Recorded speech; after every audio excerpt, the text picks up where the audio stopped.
everybody. On this 15th day of September, Longshore and McKnight, presented by Bud Light. Easy to drink, easy to enjoy. So glad you are with us here. Recap, look ahead. That's kind of what we do on a Monday. Yeah, so long, Marianne. Can anybody on the chat line help me out with the title of this one? Doesn't so long, Marianne. John mentioned, as we go all stripes today, by the way, John mentioned that is the 15th of September. What does it mean? Let me go, Philip Marshall. What does it mean? What are the questions? How much have we learned? What else is there to find out? Well, I can tell you this. We are through week 3, and the 15th of September is about the time when some of the college football coaches across this country of ours get shown their walking papers. And the alumni are asked to pony up some pretty good buyouts. John, we have reached that time. Virginia Tech has gotten rid of head football coach Brent Pry after an embarrassing loss to Old Dominion. Ooh, that'll do it. UCLA head football coach Deshaun Foster, who was a hell of a running back, I got to tell you. He was a great running back. Unfortunately, coach, not so much. Yeah. Not so much for him.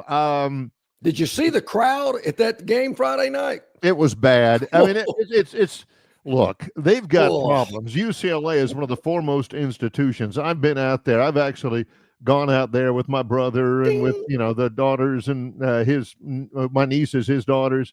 That is a beautiful place. It's the most applied to university in the country. It's a beautiful place, but man, they do not care about football out there at all. Their stadium is an hour away.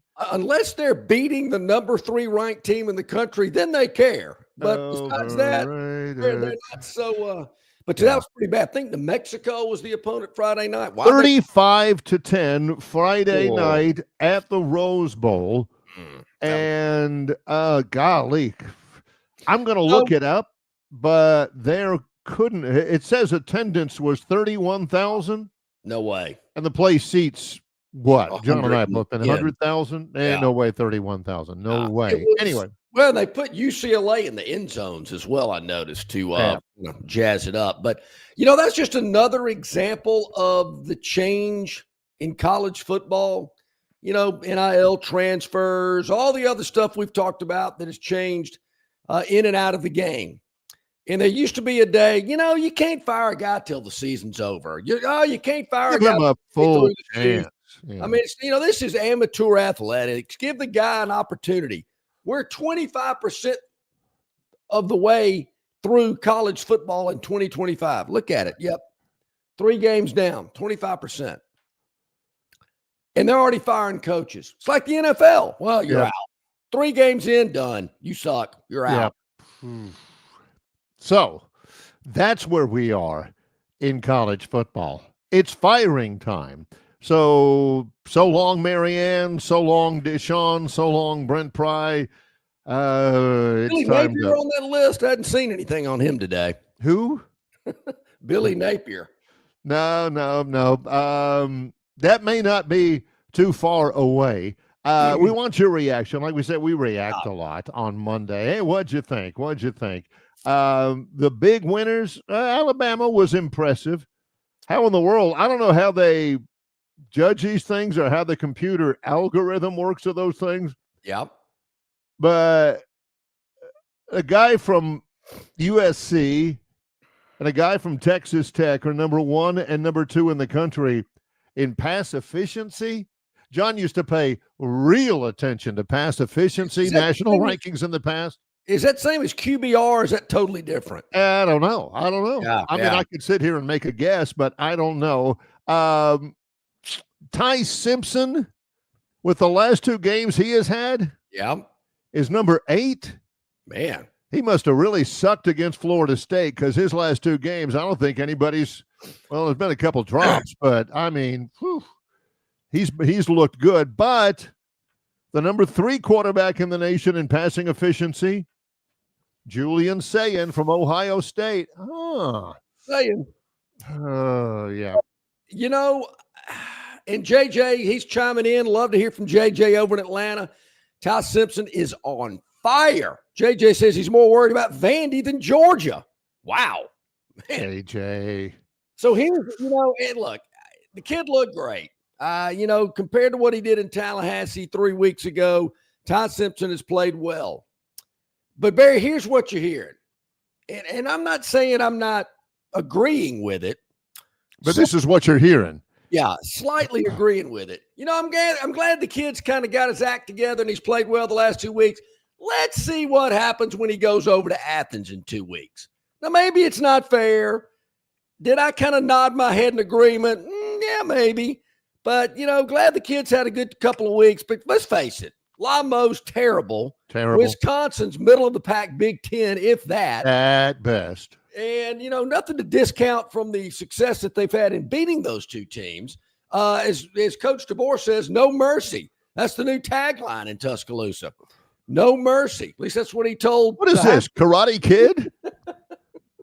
No, that's wax on, wax off. What is the deal with that? What? Oh my God! So yeah. And who's the new sideline guy for Alabama? Oh, Corey Reamer. Corey Reamer, yeah, he's pretty good. He told Corey Reamer that at halftime. No mercy. By the way, Barry, somebody ran a stat. When DeBoer wears the hoodie, his record is much better than when he wears just a regular polo shirt. Yeah, let the man wear what he's comfortable in wearing. I mean, he's either, you got to either act like the head coach of the University of Alabama or evidently act as the dojo master at Cobra Kai or something. I mean, that's just blatant right there. Yeah, no mercy.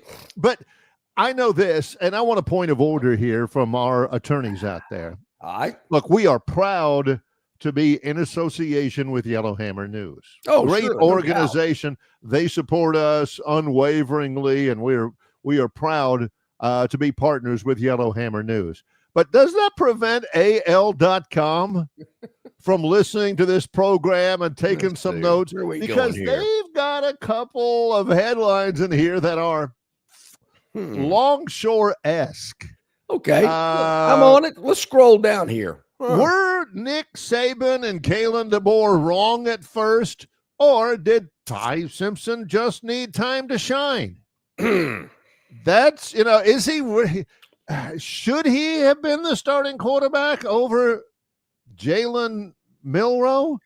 Here's this one from Matt Stahl, AL.com. How much has Alabama really improved since the FSU loss?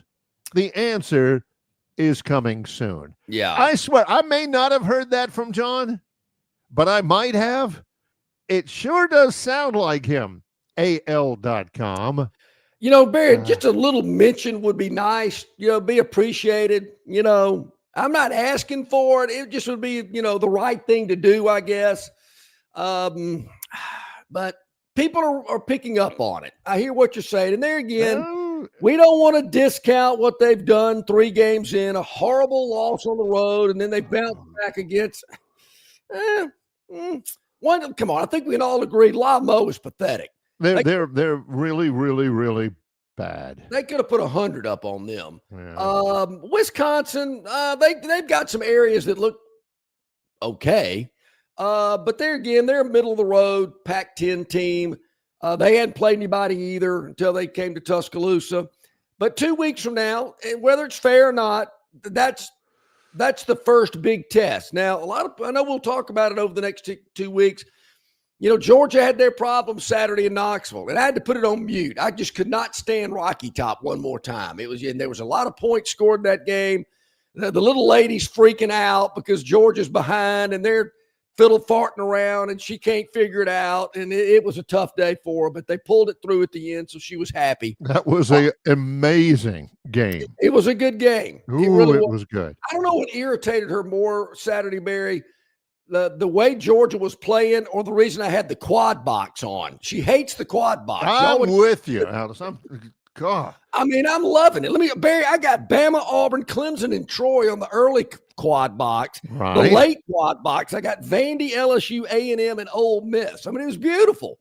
I mean, it couldn't have been any better. It was great. I mean, the quad box was it was awesome. I will say this, because I did get in the car. I had to go. Well, I'll tell you that in a minute, because I was listening to you in the car. Yeah. When I was going for lunch. I'll tell you about that in a minute. Who were the people doing the Troy game? Oh, I mean, I don't want to say anything, I don't even know. Yeah. Woo. I had we had a good listenership, let's just say. Yeah, I can see why. Tuning in. I was getting a lot of that. Obviously, I didn't watch or anything like that. I was getting a lot of that. Woo. Yeah. I don't want to say anything, but Beth Moen-esque. Yeah. But that's where you're going to see it.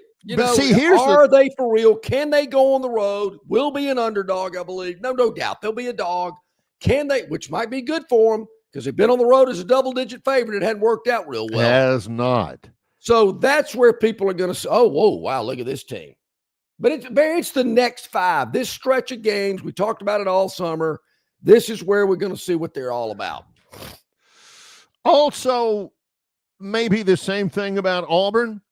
Yeah, they went through the motions against South Alabama. They got it done. I don't know. Let me double check here. They didn't cover. Well, but they got it done. Is there an article at that publication that says second home game, early kickoff, white uniforms, and then you got Oklahoma and Texas coming up? Yeah. Kind of might be a spot to be a little flat. Maybe. They were good enough. They weren't bad. They were good enough to win by double digits. Was it inspirational? Did it check a lot of boxes, answer a lot of questions? I don't know. The big question I want to ask here, look, I saw Oklahoma play in the opener. I saw them play last week against Temple, at Temple, and they won it 42-3. Is Oklahoma really a 6.5-point favorite? Man, that number's going up too. Came out at 4.5. Jotted that down yesterday afternoon. I saw the lines come out. Looked this morning. I went, whoa, man, there's some Sooner money. Yeah. That's about where I could see that 6.5. Really? Yeah. Both undefeated. The game is in Norman. Yeah. ABC. Big time atmosphere. Is Auburn ready for 2:30 on ABC? The big spotlight, so to say. We shall see. We shall see. Yep. Interesting week, Barry. We got 4 teams that are off this week. Alabama, Georgia, Kentucky, and A&M are off this week. Oh. So not as many games. I did see that our commissioner, Greg Sankey, was in South Bend Saturday night watching A&M and Notre Dame. There were some good ones. There were some really good ones. When I saw Sankey on the sidelines Saturday night watching A&M and Notre Dame, was my first thought, wow, look at that. The commission went to go see A&M Saturday night. Or was it, maybe he's up there telling Notre Dame, you know what? We'd love to have you in our league. Your state borders one of ours. We're all here together. We're not all spread out all over the world. No, what he's saying is, hey, man, what about Auburn? Seriously. No, Auburn. What about Auburn? How about, fine institution, great fan base. Yeah. I'm just saying, what about Auburn? Come on, guys. Barry, and he should have hit him with, you can't go into the game thinking you might lose. That's a loser's mentality. Exactly. Yeah. But there were some. Yeah. There were some great games. Texas A&M, Notre Dame, phenomenal game there. Yes. Phenomenal. Arkansas, Ole Miss. Ole Miss backup quarterback who I had never heard of in my life, from a school that I had never heard of in my life. Throws for about 360 against Arkansas. Arkansas turns it over late. Ole Miss wins it. Kiffin was going crazy. Florida, LSU, not so much. Lagway threw 4 interceptions. So,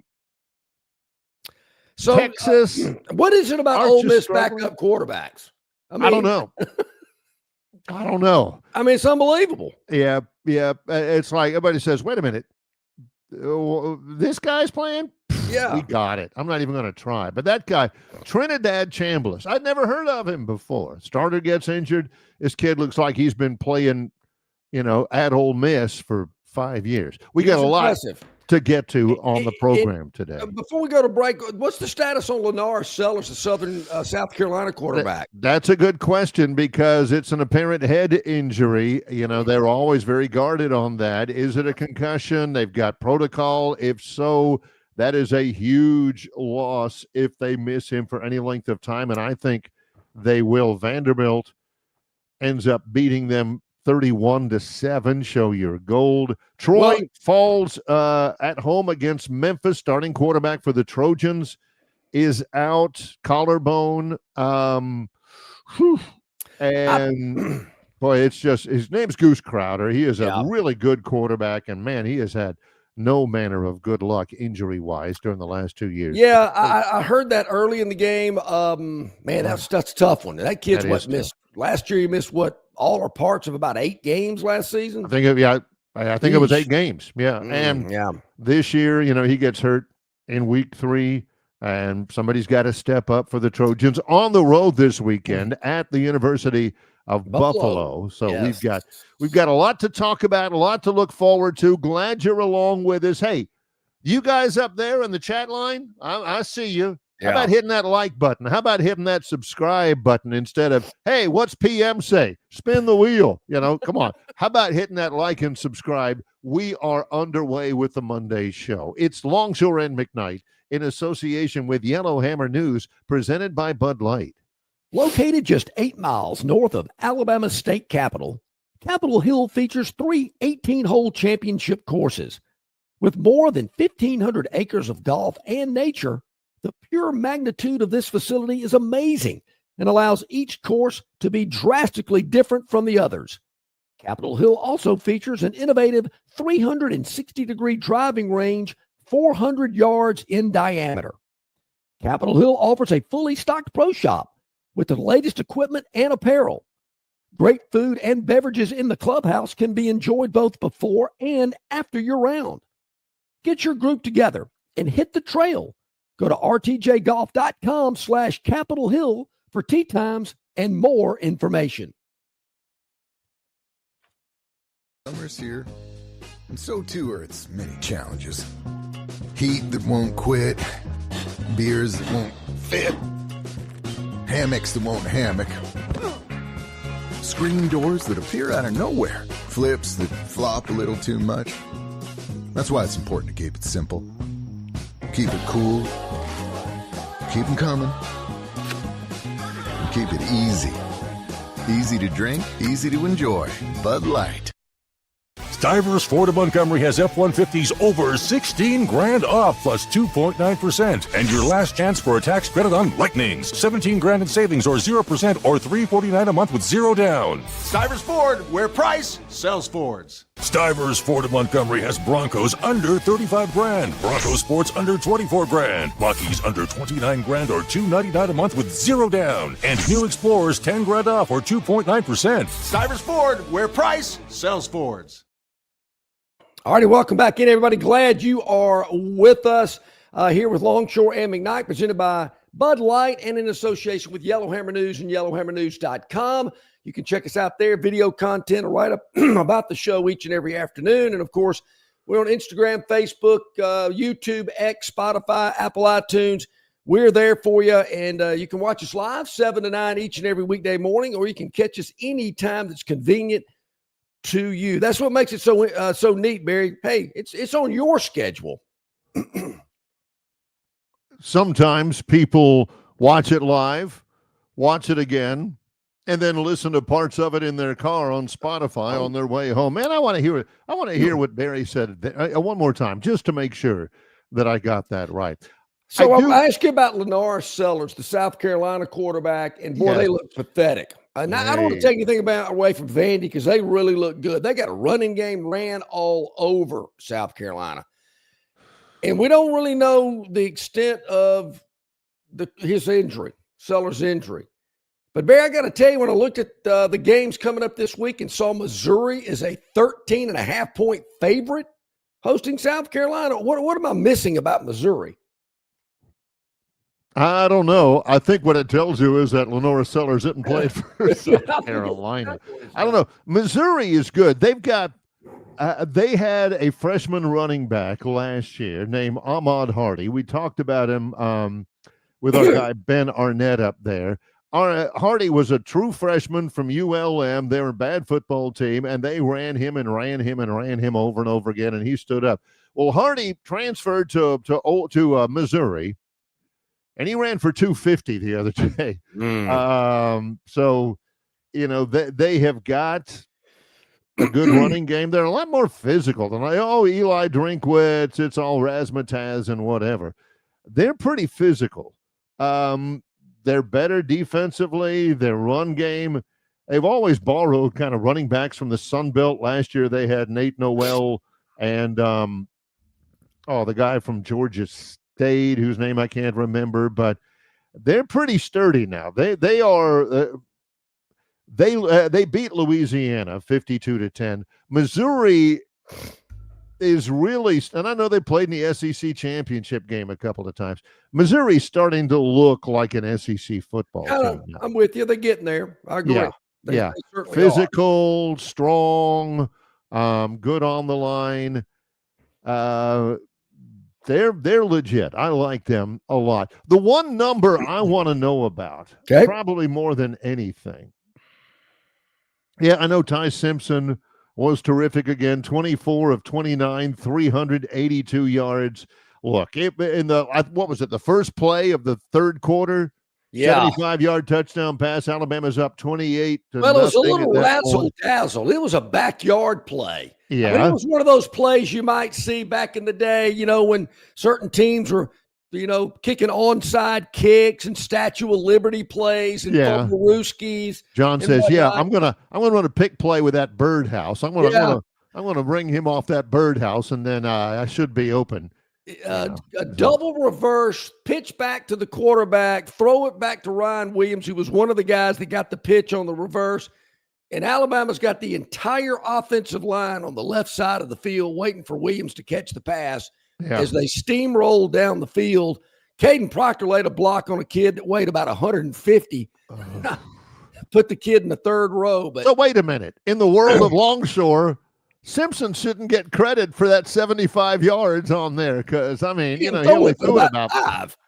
Yeah, I've always wondered. So after that, so it's 28-0 until the ensuing kickoff where the kid runs it back 95 the other way. All that numbers, schmumbers. I mean, they're still playing the fight song, and that kid's running down the field scoring for Wisconsin. Yeah, well. That kind of is a buzzkill. Hey, was there? This is the number I want to get to. Yeah, were there really 100,077 fans, as the box score tells us? I'll put it this way.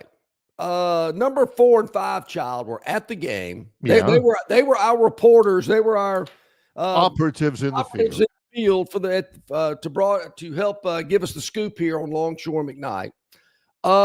They claim there were. I don't know if they can judge crowds as well as we can, but they seem to think that it was a packed house. I did notice, which is the norm, some empty scattering of seats in the end zone upper decks. And as will be the case, Barry, when games start early in the morning on a bright, shiny day, people tend to move into air-conditioned areas, particularly when the game is getting out of hand. So I do understand that people in the zones, which are in both end zones, and some of the other areas of the stadium, which there are going to be more, if you might have read that last week, that the trustees has approved even more premium seating. I mean, they'll find anywhere. Hey, can we put some premium seating here? Yeah, I think we can. Move that out of the way, push that wall back, boom. We can get 25 more seats right there and charge them a premium for it. But as has been the case in the past, Bama fans have been known to get in a, more comfortable area of the stadium and enjoy themselves and watch the game. Watch it. They're at the game, but watch it on TV in air-conditioned comfort. How about that? Is that good enough explanation? No rooting for their team, no giving them that extra juice that they may need to push themselves through tough times. No, we're going to be sitting over there leaning our head against the terrazzo wall or whatever, and they're going to be fine without it. Barry, back in the day before premium seating, there was a feeling that Bama fans would sit in the stands with their back to the game because the game had gotten out of hand. So they're talking to all their buddies about other stuff, and then something big would happen, and they turn around and go, "Oh, wow, look at that. Oh, another touchdown." Give you that golf clap and then continue on with their conversation. Yeah, the women are saying, "Look, this is my second grandchild. Look at him. He's playing the violin. Isn't that great?" Yeah. I believe me, I do not find that difficult to understand. So I think it was a pretty good crowd, but who knows? We'll they're still winning. What did we learn? Well, we're going to find out in just a moment. Yes, Texas beats UTEP. Arch was not great. Catching some heat. Yeah, he was not great. Again, DJ Lagway, Florida, not great. LSU, I don't know how well they played, but they did get a lot of help. Well, I'll tell you what, you don't want to ask Brian Kelly about his offense being the first question at the post-game press conference because he did not like that. I heard there was something to that. Yeah, he did not like that question. Game of the year, though, so far, Georgia, Tennessee. Ooh, that was a good one. If you can watch that without the sound being played, because goodness gracious, Rocky Top. And I'll tell you, Barry, do they know another song? They don't. And actually, I had to hit the mute button. I can only take Rocky Top so many times. I'm telling you, the A&M Notre Dame game was good too. I enjoyed watching. Yeah, that was a good one. That was good. A good one.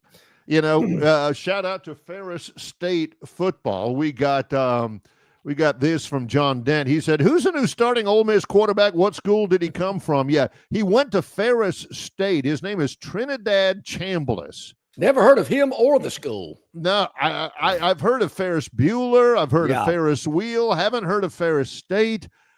And I assuredly could not tell you anything about Trinidad Chambliss, except after the game, he looked pretty doggone good. Yeah, I'm impressed. I'll tell you, Kiffin can find him some backup quarterbacks. There's no doubt. All right, when we get back, I see our man Tom Luganbill. He is out on the patio. I hadn't seen any of his dogs yet, but I'm sure they're there. Yep. We're going to talk to Lugs. We're going to break it all down with him when we get back after this bottom of the hour break. Yep, he's John Longshore. I'm Barry McKnight. It's Longshore and McKnight in association with Yellowhammer News, presented by Bud Light. Don't miss your chance to win big at Victoryland Casino. Play the latest, hottest, most exciting games around with fun bonuses and big jackpots. Don't miss out on your free play. Stop by Player Rewards today and check out this month's exciting free play promotions. Come see why our players keep coming back.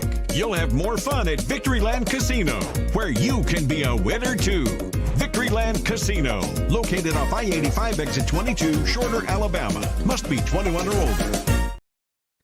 The dreams that matter most happen while we're awake, because they're the ones that remind us of the places we want to go, of the ideas we plan to pursue, of the legacies we hope to leave.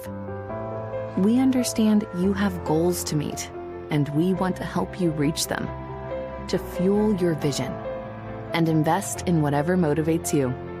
So we want to know, what inspires you? Synovus Bank, member FDIC. Why Hands? At Hands Heating and Air, you get this area's highest ranked service provider with 24-hour repair service, no overtime charges, and their same-day service guarantee. Plus, instead of other companies' 30-day repair warranty, Hands gives you a 3-year repair warranty. Hands Heating and Air is here for you 24/7, 365. And service is not just something they do, it's their way of operating, for you in mind. All of Hands employees are trained to adhere to this standard. They work hard to ensure that this standard is maintained, and they are constantly looking for new ways to better serve you. Call Hands Heating and Air today at 508-5382. That's 834-878-5382 or find them on the web at 834hands.com. Okay, welcome back in, everybody, on this Monday, as we do each and every Monday during the season. Our man Tom Luganbill, ESPN college football analyst, brought to you exclusively by our friends at Riverbank and Trust. Local banking expertise, the newest innovations and technology, personal attention, genuine hospitality. It's all just part of the Riverbank and Trust difference. They invite you to experience it for yourself. Riverbank and Trust locations throughout the river regions, locations throughout the state of Alabama. Morning, Hey, Luke. Tom. Good morning, guys. How are we doing today? Doing well. Question of the day. I knew we were going to be in for a big weekend of college football. Did Harry Lyle smell like barbecue in the rental car out of the stadium on Thursday night? That was. I mean, if that doesn't get Pulitzer nomination for your guys' work on that food truck on fire outside Wake Forest Stadium, I don't know what the standard is for that. Well, he smelled like burnt barbecue is what it smelled like. I'll tell you that.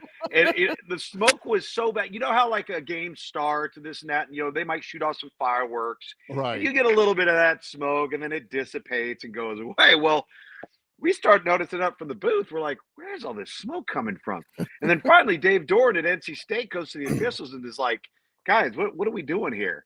And then that's when our crew kind of got wind of what was going on.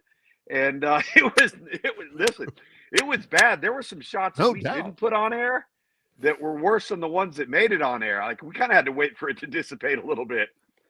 Yeah, I can bet so. I mean, we were talking about, I don't know if you remember this one, Luke, years and years ago, the Auburn-LSU game when the big fire was going on outside the stadium. You could see the flames coming up. Oh, yeah, I remember that. And by the way, Ferris State, very prominent Division II program. That's what they tell me. I actually broadcasted them in the national championship right before COVID between them and Valdosta State. So they're legit. They're a legitimate Division II power. That kid played good, man. Yeah, I tell you what. Yeah, Trinidad Chambliss. Yeah. How about that? That? A heck of a performance by. That was a heck of a game. Not a lot of defense, but Arkansas Ole Miss certainly gave you your money's worth if you were a big offensive fan. Yeah, well, listen, we didn't see a lot of defense between them. We didn't see a lot of defense between Texas A&M and Notre Dame. Didn't see a lot of defense between Georgia and Tennessee. It just shows, I mean, to be honest with you guys, it just shows you how difficult it is to play consistent, good defensive football. The offensive personnel is just too good, and they spread you so thin and force you to play in space. And no matter how well coached you are, no matter how good your players are, you're going to take some shots.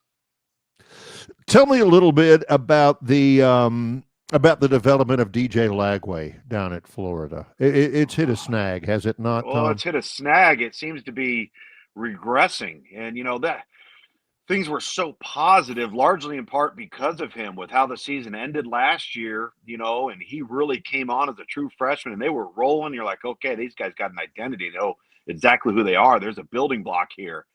And I think a little bit, I think he's pressing. I think he's trying to do too much, you know, maybe a little hero ball here and there. But you just can't put the ball in harm's way. When you turn the ball over 5 times, I don't care who you're playing.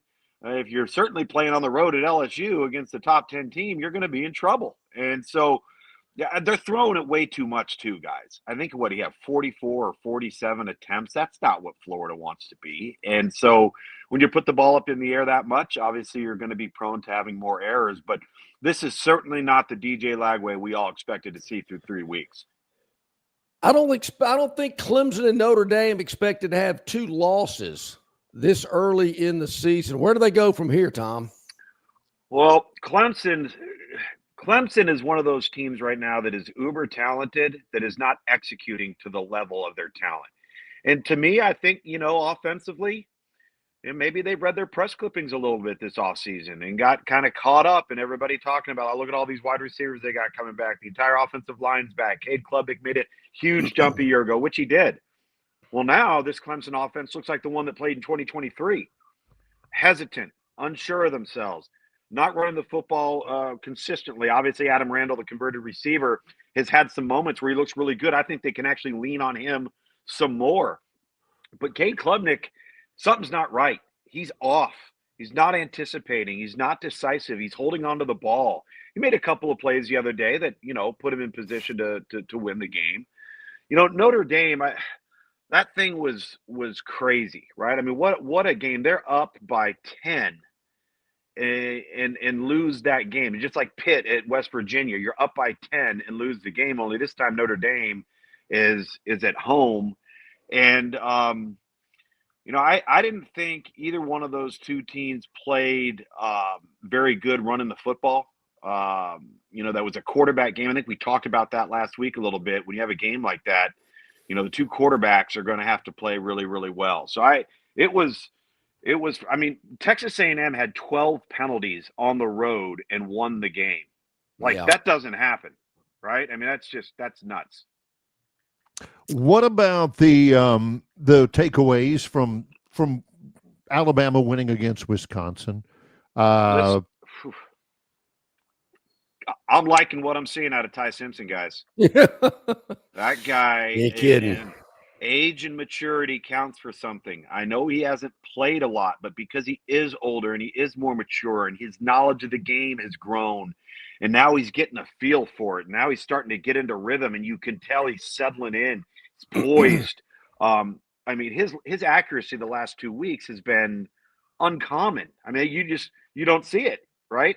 Their wideouts are starting to come to fruition. I didn't think either team ran the ball the way they would have liked to, certainly consistently. I thought Alabama at times on defense kind of went on cruise control, and then there were other times where they ramped it up and got after Wisconsin. But really, here's the key. The quarterback's coming into his own, and Alabama did not turn over the football for 4 quarters. Yeah, that's a huge positive. Yeah, and you know what? I'll tell you what, we got to give credit where credit's due. The offensive line that took the field against Florida State was an embarrassment to an Alabama standard. And now they look like they're really starting to figure it out and come around, which is really positive. And Ryan Williams got the message last week. I better start playing pretty good because we got other guys around here that are pretty good. Yeah, he did. You mentioned that, as a matter of fact. The running game, Tom, I'm with you. I don't know if it's just, they got to have Jam Miller back. Maybe better offensive line play in the run game situations. But to me, that's an area that's really got to show some improvement, particularly as they start getting into this meat of the SEC schedule. Well, it does. And I think at times when you're just a fan or a viewer and you're watching, you say, well, they're not running it, or maybe they're not attempting to run it. Well, some of that may have to do with the numbers in the box, where the defense is aligned to stop the run. You're not going to bang your head against a wall when you got 6 guys to block 7, or you got 5 guys to block 6. The numbers tell you need to go to the perimeter, you need to throw the football. So that could be some of it. But establishing the line of scrimmage, I would agree with you. They've got to early establish dominance so that the attempts bore out positive results. I get if they go away or they check and they get out of it, there's a reason for that. But when they do want to run it, I agree they've got to be more consistent and getting push early. Takeaways from Auburn's win over South Alabama. Major Applewhite can coach offense, but gosh, I thought Auburn checked a lot of boxes. What about you? They did. They got off to a really fast start. I thought they were very conservative in the second half. I kind of felt like they, took their foot off the gas a little, and I didn't like to see that, because I think when you're going into a matchup versus a team like Oklahoma, and Hugh Freeze stated this as much. He said, I got conservative, and I don't think you can do that in today's game. The offensive football is too good. Somebody can jump back into a game on you really, really fast, and that's exactly what happened. I like the ground game. The wideouts for Auburn are continuing to grow. Big catch from Cam Coleman. Jackson Arnold, I think, has been fantastic. And he's been really good. And there's, by the way, there's one of them. There's Clark. Hey, what's up, buddy? I think that where Jackson Arnold's been really good is the choices he's made when it comes to running the football, throwing the football, and then being called upon as a designed runner in this offense. And he's made all the difference in the world. Where I got a little concerned was in the second half. I really felt, you just mentioned it, I thought South Alabama schemed up Auburn on defense, and Auburn's heads were spinning a little bit. They didn't know where the ball was going. There was a lot of backfield action that created some leverage for South Alabama to get the ball out on the perimeter. It was spotty for Auburn, in my opinion, on defense in that game. Now, they made some plays when they had to make the plays. When they got the sack and I think the strip fumble when South Alabama had the ball on the 18-yard line, the Auburn 18-yard line, huge play, so you made a play when you needed to. So the reality is they're 3-0, and they've looked good being 3-0. And that's all you can ask for right now. We're going to find out a heck of a lot more as you're taking on Oklahoma on the road. Yeah. We asked you about him last week, going to ask you about him again today. To me, Vandy has got the look, the swagger, and the athletes of an SEC team. I don't think I've ever said that before. Well, I'll tell you right now, when you can eliminate Lenora Sellers from the game plan, you've given yourself a distinct advantage. Obvious. But you guys, that is a program. They remind me of what Wake Forest did under Dave Clawson in the ACC, where like you used to look at them on your schedule and you would write a W next to that game and you would write it in ink. Well, now you look at Vanderbilt on your schedule, you used to write a W in ink, you write it in pencil, right? Because you think you're better than they are athletically, which you probably are. But there is something happening there, very Georgia Tech-like, right? Yeah. Toughness, physicality, passion for the game, guys playing hard, knowing exactly who they are, not trying to be something they're not. For me, and it's impressive. They play the game the way it's supposed to be played, right? Fundamentals, toughness, bring your lunch pail. They're going to be a tough out every time they take the field.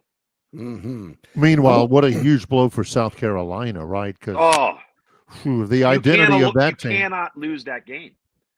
When you look at the slate of games and there's one that you say, okay, that's a win, and then it's not a win, and then it makes everything after that even harder than it already looks on paper. Yeah, you got to do, you're right. And I had high hopes for South Carolina. Maybe they can still get it going. I was telling Barry, I noticed earlier today, they're a 2-touchdown underdog at Missouri. I would have never thought that a couple of weeks ago. Maybe with the uncertainty of Lenora Sellers has got those boys in Vegas making Missouri such a big favorite. Oh, there's no question. And I think the boys in Vegas out in the desert, they like what they've seen from Bo Pribula so far too. And if there's a quarterback advantage that's at home, that line might shrink considerably if we get some news out on the injury report this week, which they've got to put out, I believe Tuesday or Wednesday, and that could alter that. But I can see it. I can see why right now, based off of the results, why it would go that way. I know it's early. To me, it's too early, but we have already reached the middle of September, and there's already head coaches losing their jobs. Brent Pry at Virginia Tech, Deshaun Foster at UCLA. What's the deal with UCLA, Tom? It's a bad job because they will not invest in football to the fullest extent of what it takes to be a true competitor in today's college football landscape. This isn't Terry Donahue, UCLA for 25 years in an era where you're in Southern California and your job is to battle USC for the top players in the state and stop Arizona State and Washington and all of them in the old Pac-8 and the Pac-10 from getting kids out of California. And they did it, and they did it forever. It used to be if there was a great player in UCLA in California, that was SC and UCLA as the guys to get. It was everybody else's job to figure out what to do. Those days are gone. Clearly, and listen, all you got to do is look at what Chip Kelly did.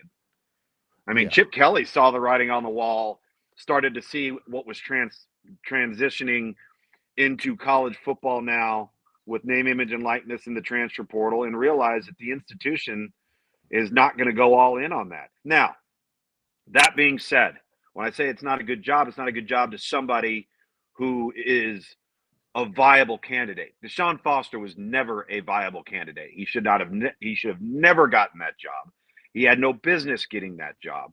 And I don't know if you saw them. That was the late game each of the last few weeks. So I would be getting out of studio and it's 1:00 in the morning. I'm trying to wind down and I'm watching them. And that was one of the worst coached football teams I have seen in a long, long time. And it's a shame. It really is. And then, I think with Brent Pry, you have to question in this era how good that job is too. You're a little bit of an outlier. I know they have history. Where is the funding? Where is the top-down, alignment from the board of trustees or the president to the AD? How important is football? And I think from a player's standpoint, they don't view Virginia Tech the way Virginia Tech was viewed 10 years ago. Right. And that makes recruiting even harder. And then in the transfer portal, if you don't have funding to compete for the best of the best out there, what are you settling for? And Brent Pry, who is one of the best dudes you will ever meet, like, he is a great guy. But he just couldn't I don't think he ever got the staff right. And I was watching that game the other night. That team checked out on him. They were done. They were done.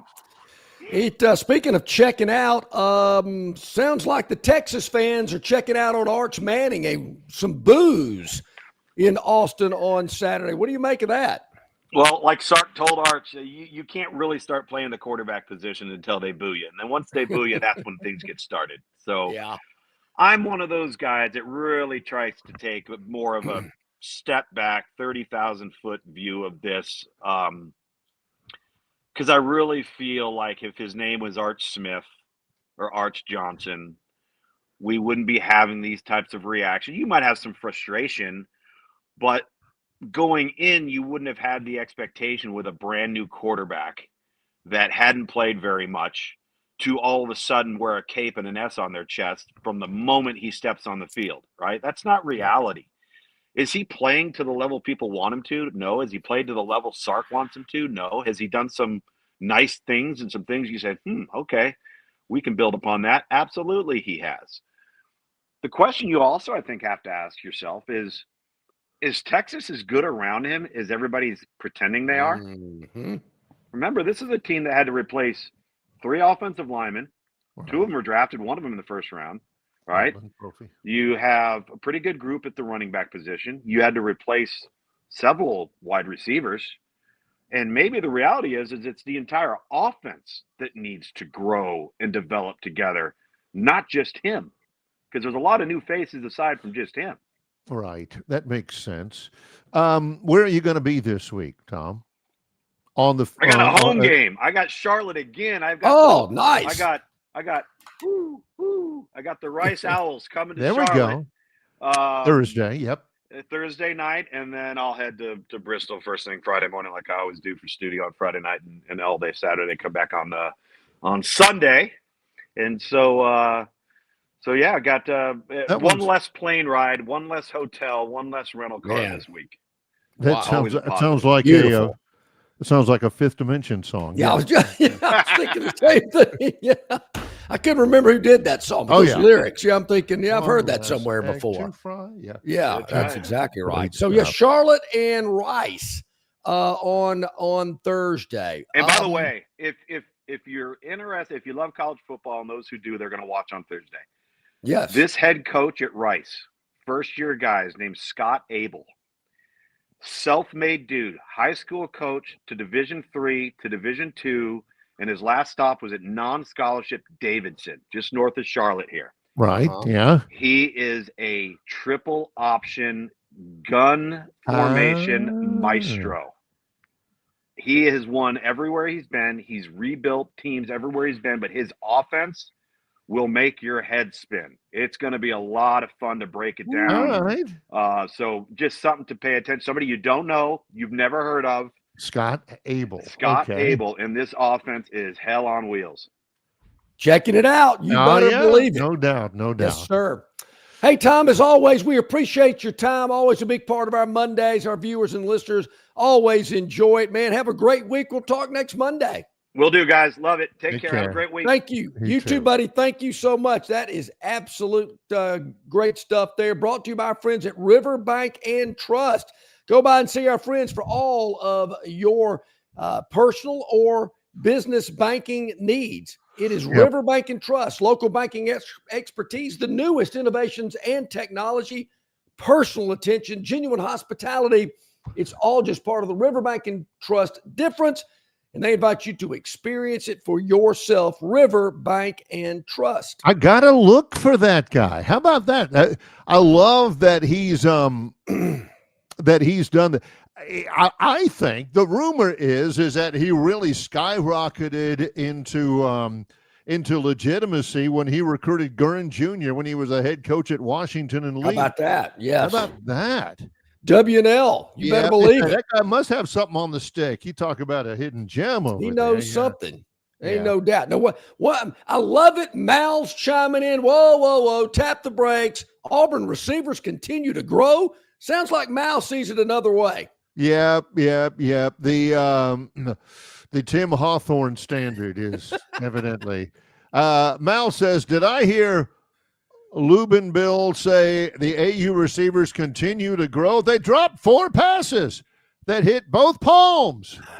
Plus, on an 8-yard pass across the middle, the tight end bent down to make his 6'5" frame be 5'10", and the ball went right over his helmet. Not head, but helmet. He never put his arms up. The receivers played awful. Who you gonna believe? Mal kind of or Tom Luganbill. Mal seems to kind of be like me. Gets the notepad out and starts jotting stuff down. Don't matter that they won the game or Jackson Arnold did this or that and the running game looked better. Those wide receivers, Mal, I see you working, man. Yeah, I love it. You got to look. Everybody gets all giddy about all the fun, bright bells and whistles. Oh, we're great. Mal peels the onion back and goes, I don't know about those receivers. Yeah. I don't think Luganbill's on target at all about those receivers. They stink. We always love our chatters. When we come back, we'll wrap up hour number 1 of the show. It's Longshore and McKnight in association with Yellowhammer News, presented by Bud Light.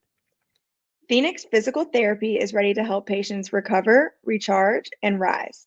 They develop a customized therapy plan for each patient to get them back to enjoying their favorite activities. Their experienced team is committed to providing exceptional care in a professional environment. Whether you're looking to prevent or treat an injury, recover from a recent illness, or recuperate from surgery, schedule an appointment with our clinic and take advantage of our physical therapy, athletic training, workers' comp, and employer solutions service. Experience elevated physical therapy today. Call Phoenix Physical Therapy at 239-9316. That's 239-9316.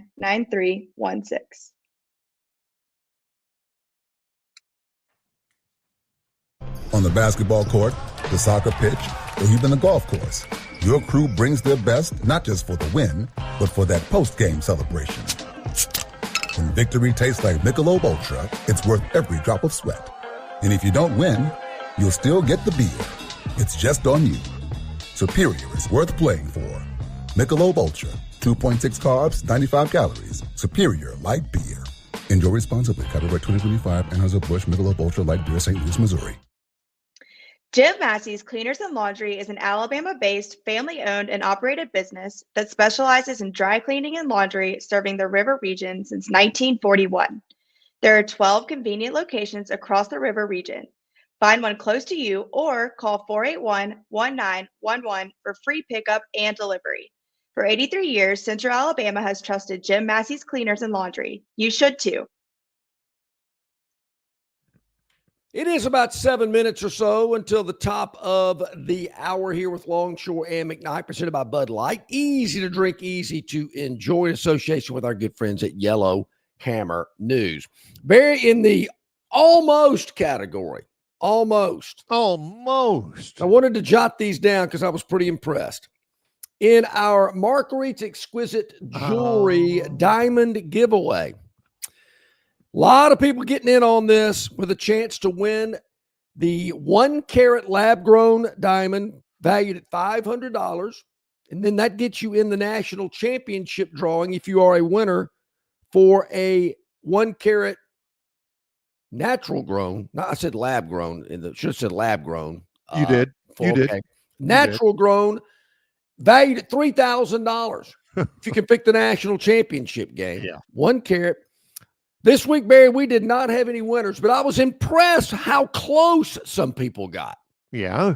They say close doesn't count. Well, Except in grenades and horseshoes. Yeah. But I jotted a couple of names down. I thought, these people need a little recognition. They were close. Going to spread the love. All right, so the Bama score was 38-14, correct? That is confirmed, yes. Okay. How about our man Robbie from Greenville? 35-17. Pretty close, Robbie, but not as close as Daryl, who had 38-17. Oh, Daryl. Only 3 points off, Daryl. Impressive. Somebody hit a field goal. Help out. For the Auburn game, it was 31-15, I believe, was the final score. That's correct. Madeline was our closest to the Auburn score at 37-10. So even though they didn't win, Barry, I thought, hey, give them a little shout out for getting really, really close. And you're zeroing in on that weekly prize of a 1-carat lab-grown diamond valued at $500, but get you in on the national championship game where you could win a $3,000 natural 1-carat diamond from Marguerite's Exquisite Jewelry, 3750 Norman Bridge. No, that's no. Connection. 8163 Vaughn Road in Pepper Tree, adjacent to Chappie's Deli. As a matter of fact, the wife and I snuck up to Montgomery yesterday, went by Marguerite's. They were hopping in there for sure. Absolutely. Marguerite's Exquisite Jewelry, they make it. They really make it. Is it too soon? Probably is. Oh, what the heck. I'm going to bring this up. Why Here not? we go. Let's do it. All right. New Orleans Saints. Yeah. Thought they played hard. Hard. Yeah. Mac Jones threw 3 touchdown passes.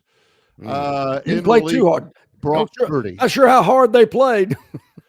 49ers win at the Saints, 26-21.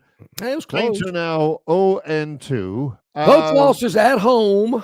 Yeah, that is true. Both losses at home. Didn't have the, like I said, we were traveling. I had a chance to spend a day with my wife, which doesn't happen nearly enough.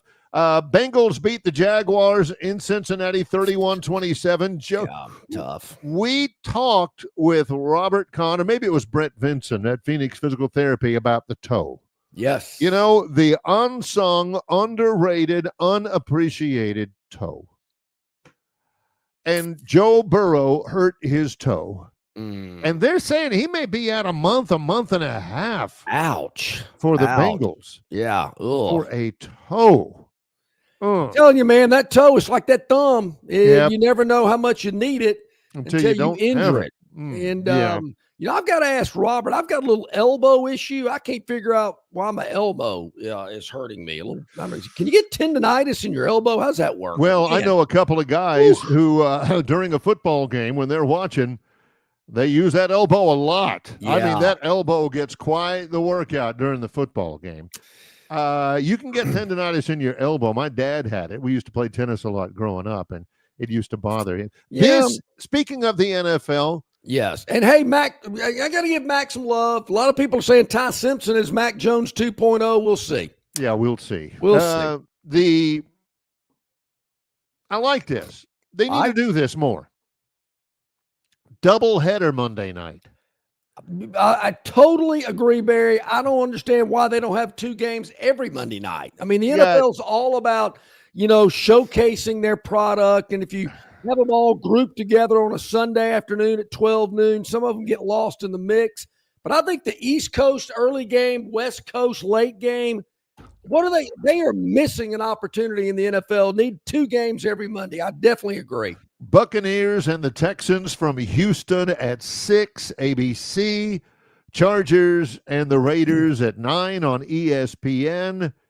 What's not to like about that? I don't get it. Barry, I would rather have 2 Monday night games and eliminate the Thursday game. Don't need the Thursday game. I'm all for that. The Thursday Amazon Prime game. Yeah. John gripes about the Amazon. For instance, this is why John gripes about the Amazon Prime game. It's not that he does. He knows how to get to Amazon Prime. Goodness knows, with his family, they are well versed in Amazon Prime. According to what he tells me. You ain't kidding. You got this week, for instance, you got Thursday night. You got Dolphins and the Bills on Amazon Prime. at 7:15. But you also have the Lugs game. Rice at Charlotte. You want to see that Rice coach with his wing T triple offense, whatever? That's at 6:30. If you wanted to watch that, and it's at Charlotte, at Jerry Richardson Stadium in Charlotte. Been there. That's right.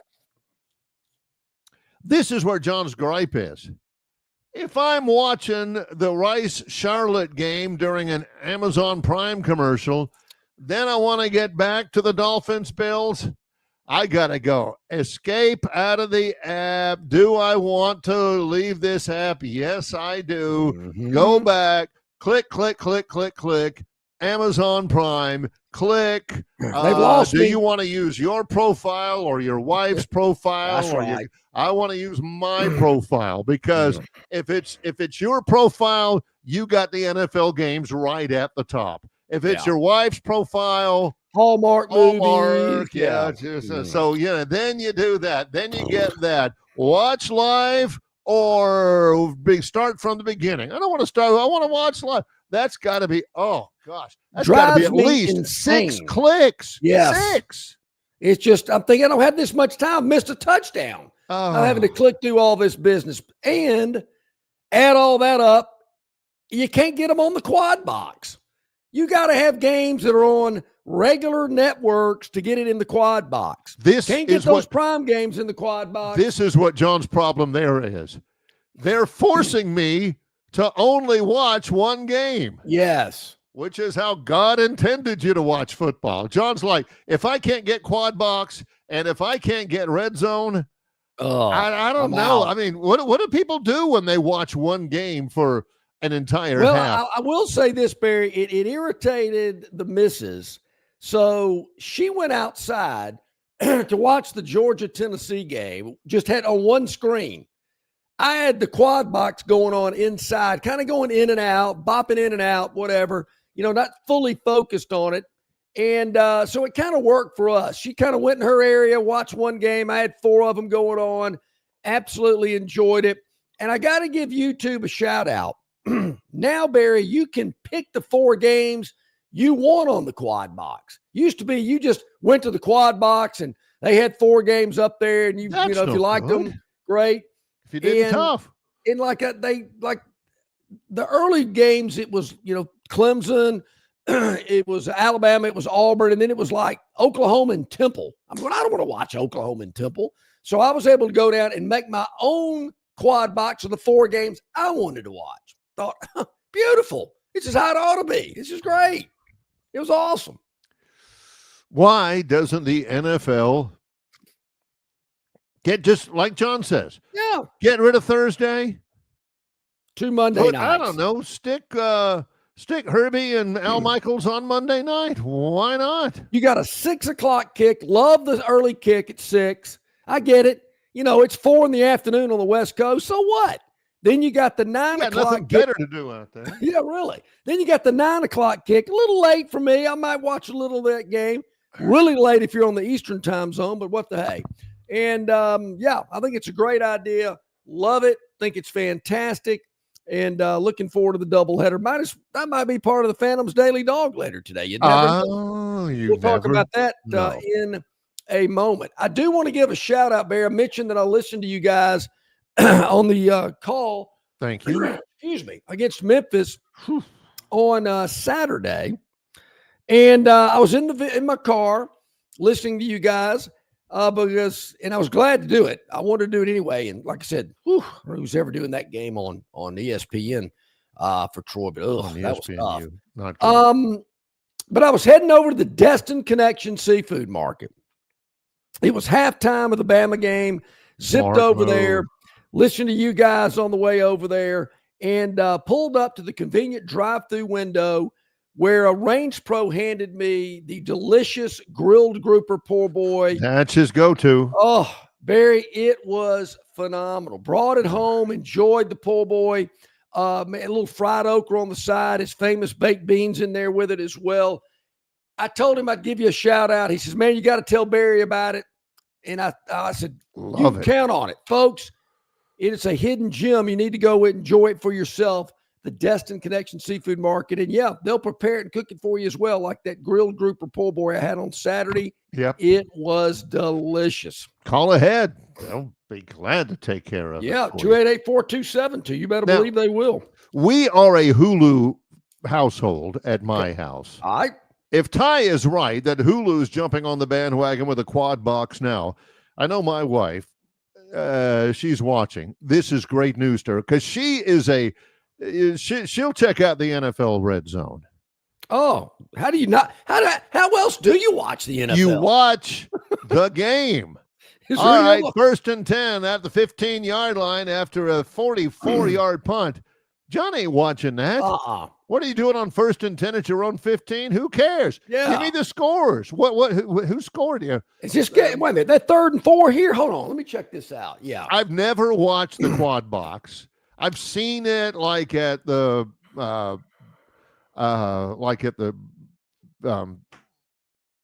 cell phone store or something like that. They got it up there and all that, but I'm not paying attention to it. I mean, are we not watching the game? We're watching 4 games. We're just not watching one game. You don't know. Hey, look at that. Man, that's a 37-yard touchdown pass. Well, how'd they get it at the 37? I thought they'd the other team had it going in. Who cares? I mean, wait a minute. Yeah. You missed the razzle-dazzle double reverse throwback to the quarterback on the sidelines for 43? Yeah, big deal. He got it to the 37. How'd they score? John doesn't know the context of the score. He doesn't know, hey, I know they got that 37-yard touchdown just now, but they've been getting drummed the entire game. And, who cares? They look pretty good to me. Yeah, like one play, Yeah. Drives me don't crazy. tell me how they got to the 37. How do they get to the end zone? That's all I'm interested in. Yep. And, you can kind of see that because you'll see a big play and your eyes will be directed to that. It's kind of like watching football in a sports book in Vegas. Woo! And they got more than 4 games going on. I can promise you. You're trying to figure out what game's going on. And I always wondered what game, as you're watching all the games in a sports book, they've always got the audio of one game on. And I always wondered, what game do they pick? I mean, how do they go about deciding what game they're going to play the audio for? Do they have one of those? Do they have one of those little darts with the plunger on the end of it? Okay, we'll get Vanderbilt, South Carolina. That's probably what they do. Well, no, I went and asked the guy. I'm sitting there one day, and I go up to the window, and I said, "Listen, I'm just curious. I'm just curious. How do y'all decide what game we're hearing? I mean, there's all these games playing, but I'm hearing just one." He goes, "The game with the most action on it, that's the game that they play the audio for." I thought it was something like, well, Henrietta, she's in the back. She's counting bills right now, and her son goes to Vanderbilt or something like that. I figured that had the most action gets the audio. By the way, reaction to this, the new AP Top 25 poll is out. No big changes. Ohio State 1, Penn State 2, LSU 3, Miami 4 heading into the Florida game. Yeah. Alabama is up to number 14, right behind Ole Miss, right ahead of Tennessee at number 15. Auburn is now number 22. Ooh. Behind Michigan and behind Vanderbilt. Whoa. There were some upsets at the bottom of the top 25, not at the top. Notre Dame is still ranked. They're number 24 at 16 spots they've dropped. They become the first ranked 0-2 team since 1998. Well, Barry, part of it's because it's Notre Dame, but part of it, their 2 losses have come by a combined 4 points against 2 top 10 teams. Well, and I think you got to look and consider that. You're right. 4 points, 2 top 10 teams. That can give you some consideration. Are they still? The fact that it's Notre Dame. Are they still in the playoff picture? They're Notre Dame, aren't they? Sure, they are. Unless they change their name, yeah. They'd probably drop a couple of more and still get in the playoffs. You kidding me? Number 18, Georgia Tech. Its highest ranking since 2015 after beating Clemson. Clemson began the year preseason number 4. They are out. They are no longer ranked. And number 20, Vanderbilt, its highest ranking since 2008. 8. Show your gold. Whew. Love it. I mean, that Yeah. is fantastic. Glad to hear that. There you about go. Vanderbilt. There All you in on go. that. Yeah, Vanderbilt, I'm telling you, watch out. They got a couple of – Barry, they could be undefeated when they roll into when they host Alabama. What? October 4th, the week after the Georgia game. Vandy's got Georgia State and Utah State up next, both at home before they travel to Tuscaloosa after Alabama plays Georgia. The Doors undefeated? They lost to Georgia State last year, but that They was did. Revenge game. Atlanta. Yeah. So they could be All undefeated rolling into Tuscaloosa. Could that be the CBS? Well, that's not CBS anymore. Could that be the 2:30 window game? Vandy and Bama? And that would, heck yeah. Let me see who's Heck playing yeah. that week. And that would be for Vanderbilt, that Bama game on October 4th. That would be the first of 5 in a row. Yeah. Against ranked teams. So, Alabama, LSU, Missouri, Texas on the road, and Auburn. are they going to be ranked by then? Yeah, I guess maybe so. Number 22 right now. That's homecoming for Vanderbilt. The Auburn. Oh, boy. game. Oh, really? Yeah. Man, come on. Vanderbilt's Show the love. homecoming. Man, Auburn is your homecoming opponent. All right, so we got Arkansas, Notre Dame that week. Notre Dame, another SEC team playing Notre Dame. Wow. Yeah. It's amazing. Auburn's at A&M. That's the wrong week. Sorry about that. No. It is There we go. Auburn, Texas. Yeah. Georgia, Kentucky, Mississippi State, Texas A&M, Oklahoma, Kent State, Texas, Florida, A&M, and Mississippi. That could be a 2:30 CBS game. That could CBS. I'm still 5 years ago. Yeah. The ABC game at 2:30. Some people say he's 45 years ago. Yeah. Hey, we need to play more Kim Mitchell. Can Bama play a game and not have Joe Test do it? I mean, Please. Can the entire college football world leave already Joe done 2 Test to Bama professional games. wrestling, please? Man, he was excited on Saturday. Good gosh. He was really excited. All right, so there you have it. We'll see how that plays out, but I think that could be kind of interesting with Vanderbilt. Yeah, can't wait to ask CJ Duncan about it later this week. Yep. And now Ty. I think I was mistaken about Hulu offering quad box. Dadgummit. Oh well, that believe me, that's. So what's the difference no between big deal. Hulu and YouTube TV? They're different carriers. They're different companies. They do the same thing, I suppose. Yeah. Yeah, they do the same thing. They're just different companies. We've always been Hulu, although got nothing against YouTube TV. The River Region Straw Chat line has been busy. I've got to throw this out there. Okay. Because this came in early from our buddy Bill Miner. Bill from Baltimore. I got to throw my hands up about this one.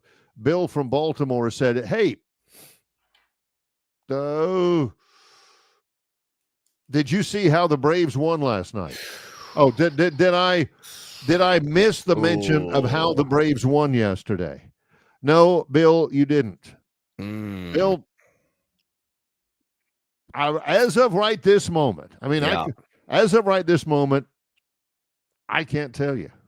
I can't. There's somebody tell sent you that they won, how they won, if they won. You were really off the bandwagon. I never thought I'd hear that. The heck with it. Heck with it. So, Barry, somebody earlier today on the River Region Straw chat line said the Braves could win out and still not be above 500. Let's see. Ooh. All right. Yesterday, what in the world? Jeez. What? This is my Longshore. Braves beat Houston yesterday. Houston's now in second in the AL West. Braves beat Houston yesterday. Doesn't seem to be anything out of the ordinary, Bill. Standard win. Yeah. Okay. I don't know about that. What that means for the Braves is, well, they are still 17 games under 500. Wow. 22 and a half games out of first place. Okay, let me do the math. 60, 89. Man, we're getting close to the end of the year. Oh, I can't get here quick enough. Oh. That's been 149 games. So there are 13 games left in the regular season, and the Braves are 17 games under 500. Yeah, that checks out. Braves will not. Chris the Bammer says you've turned into a fair weather Braves fan, Barry. Huh. Barry, a fair weather Brave. I love the Braves. Love the Braves. All I'm saying is, well, I mean, I'm kind of like a Bama fan in that sense. Man, if they ain't making the playoffs, I got no interest in them. Yeah, None. Why should I care about them? They don't meet my standards. Heck. Done with the Braves. Yeah, done with the Braves. Oh, boy, I didn't think I'd ever hear What that I one. want, the only reason why I even brought that up is because there is some sneaky on-air personality who's trying to goose you around a little bit, trying to say, hey, now, come on, the Braves still might do it. They still, you can't give up on the Braves. And everybody's like, by golly, he's right. I can't give up on the Braves. And by the end of the year, when the season's over, he's going to lower the boom on you. Told you. Wait a minute. You like the Braves? I can't believe it. It's like in Risky. No, it's like in Animal House. Face it. You bleeped up. You believed me. Get kicked out of school. Yeah.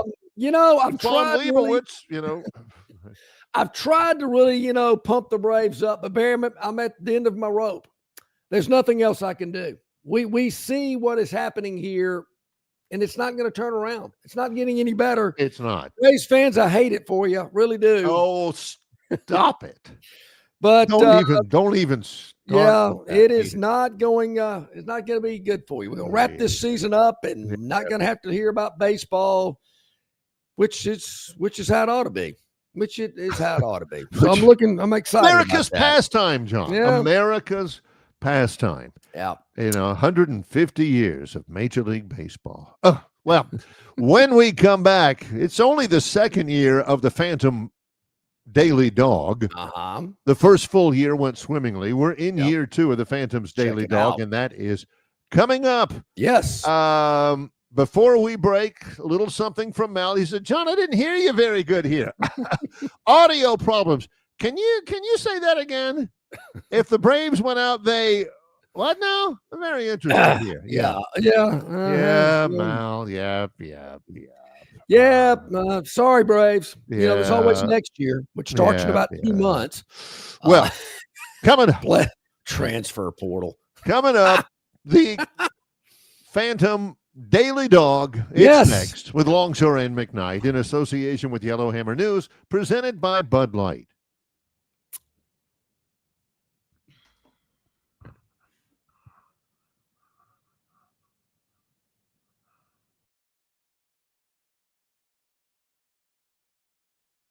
Ford announces employee pricing on every new 24 and most new 25 Fords, and only at Stivers Ford in Montgomery, up to $5,000 below employee pricing, plus no payments for 90 days. From America, for America, at Stivers Ford in Montgomery, home of America's best-selling truck for nearly 50 years in a row, the F-150, with hundreds to choose from.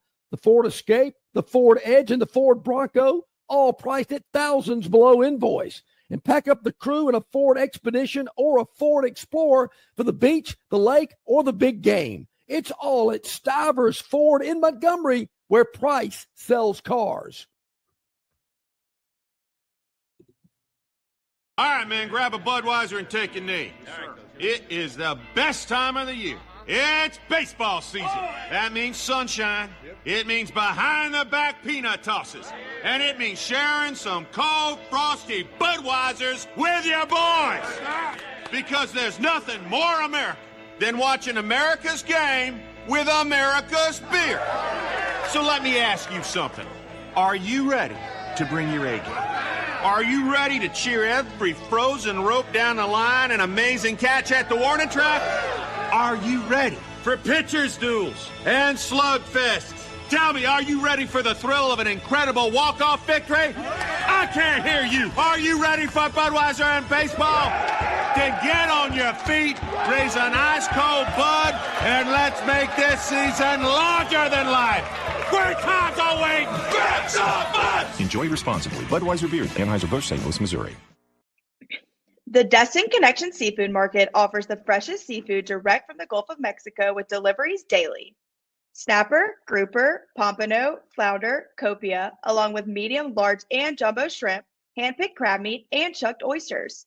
They can even cook your order for easy, quick pickup. The Destin Connection can make a po' boy with any of their seafood items that folks in New Orleans rave about. Go by and see them at 3750 Norman Bridge Road or call 288-4272 for pickup orders.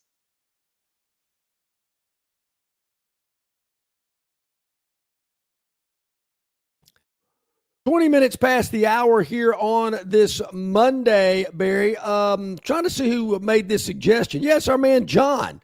The grill grouper po' boy should be named the Longshore. I'm going to pass that by and see what David thinks about that. I like it. I like it. I've got a buddy of mine named that has a biscuit from Popeyes. Yeah. Named after him. I know Nice. It's not Neil Armstrong. It's somebody else. Yeah, they. I like it. I mean, there are two things that I can take pride in, if nothing else, about my co-host. He has probably sold more subscriptions to Philip Marshall at auburnundercover.com than anybody, and he has probably sold more grilled grouper po' boys than anybody I know. I mean, you know, and the thing is, he ain't wrong about either one of those. I've had several grilled grouper po' boys. Not bad. Very good. And that's Very, we're in the very good. business of sending business to our sponsors. Yeah, so we appreciate that. Not to say Auburn Undercover is a sponsor of ours, but give me a Longshore to go. Yeah. Has a nice ring to it. Yeah. I'm with you there. Give me two Longshores with sauce. With sauce. Yes. So yeah, try one out. However you may like it, they can whip it up for you there at the Destin Connection Seafood Market. No, hang on. It's not fair. No, the Longshore would be the grouper. It wouldn't be the big mouth bass. Besides, that's and come on, people. So as a matter of fact, Barry, I need to go. Well, I should have brought that up here today. I wanted to make it a part of my presentation for the Phantom's Daily Dog, but I'll do that on Friday. All right, should I start out with the Phantom for the Daily Dog? I guess we'll go Daily Dog because that game. Daily Dog, get that out of the way, and then it's. So Barry, we were going into Friday for the Daily Dog last week. Yeah. We were 3-1 going into Friday, a guaranteed winning week on the Daily Phantom's Dog. Daily no Dog. matter what happened, okay.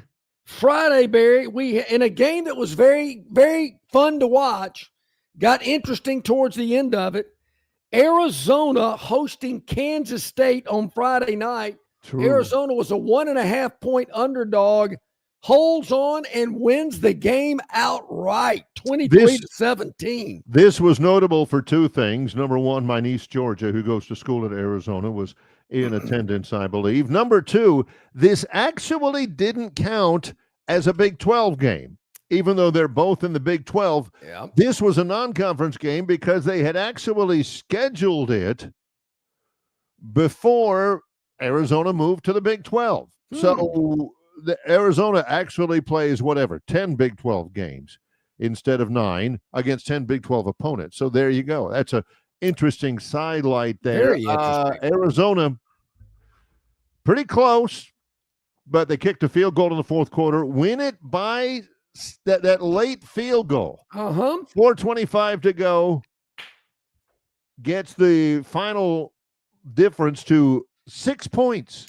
But we were catching 1.5 points. So you had it anyway. It was like gravy. I mean, you know what, Barry? We could have even let Kansas State score and kick the extra point and still covered the game.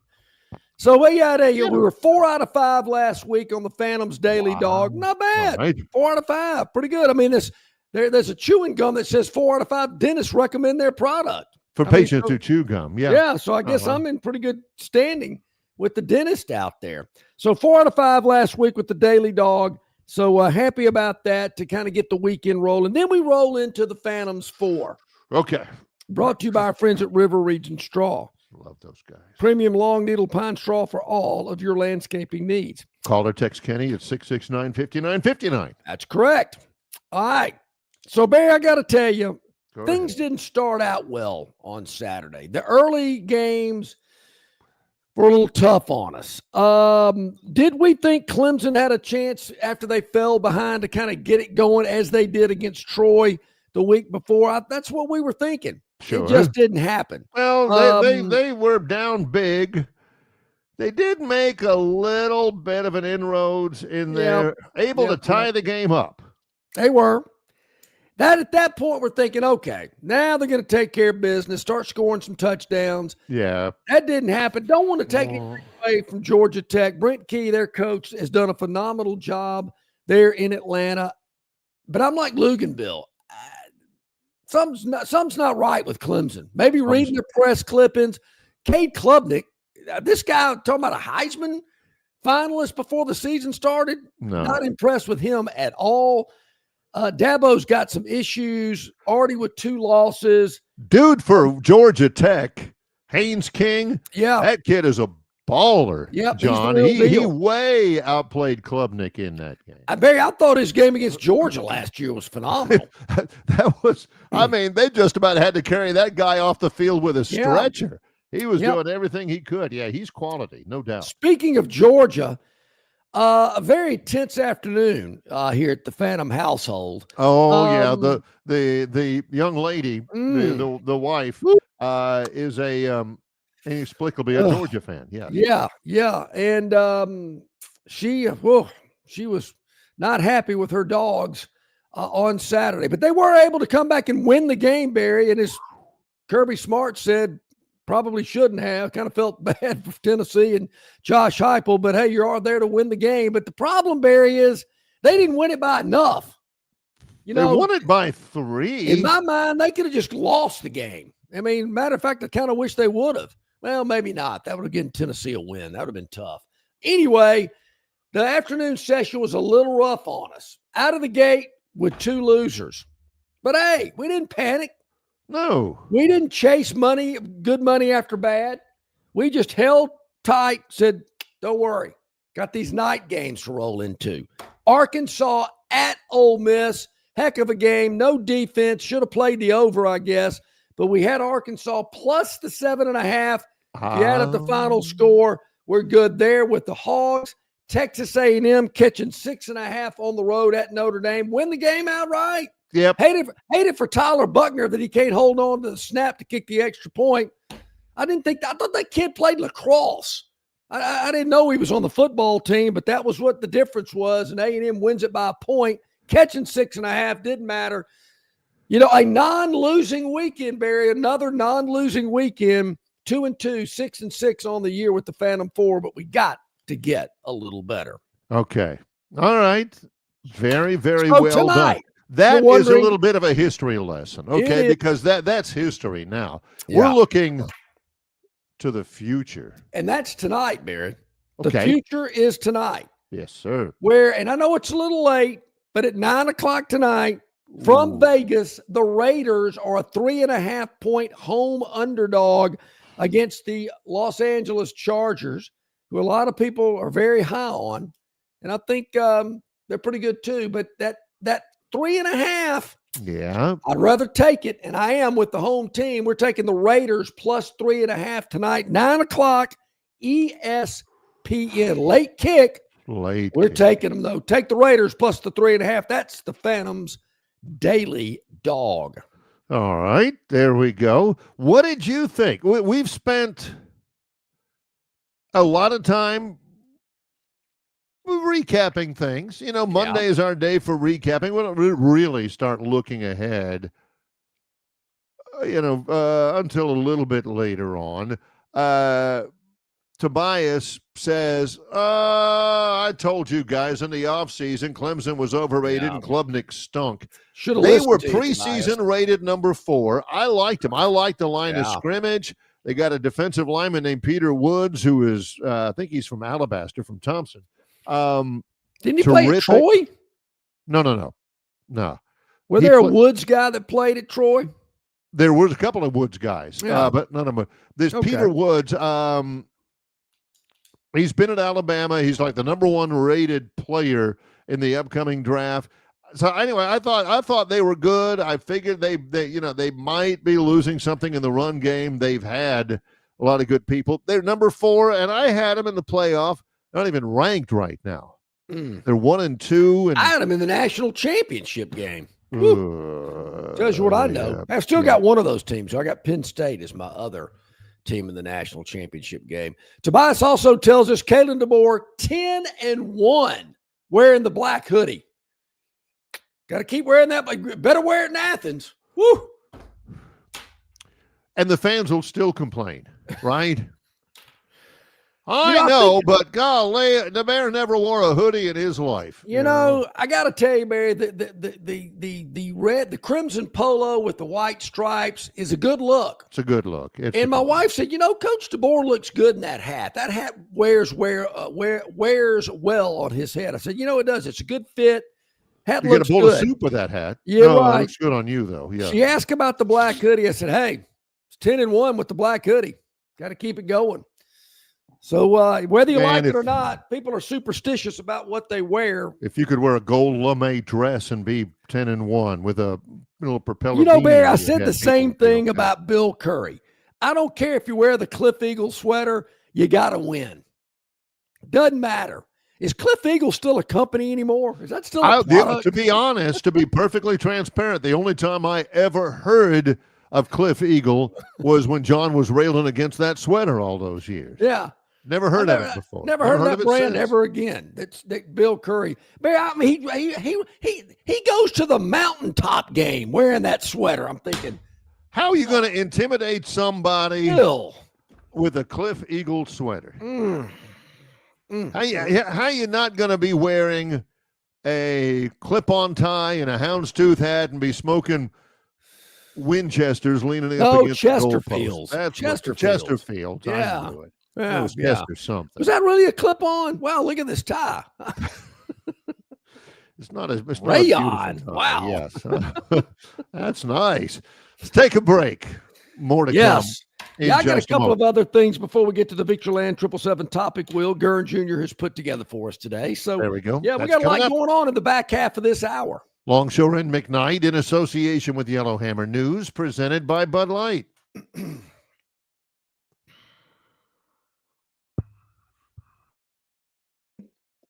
All guests of Longshore McKnight appear on the City of Montgomery.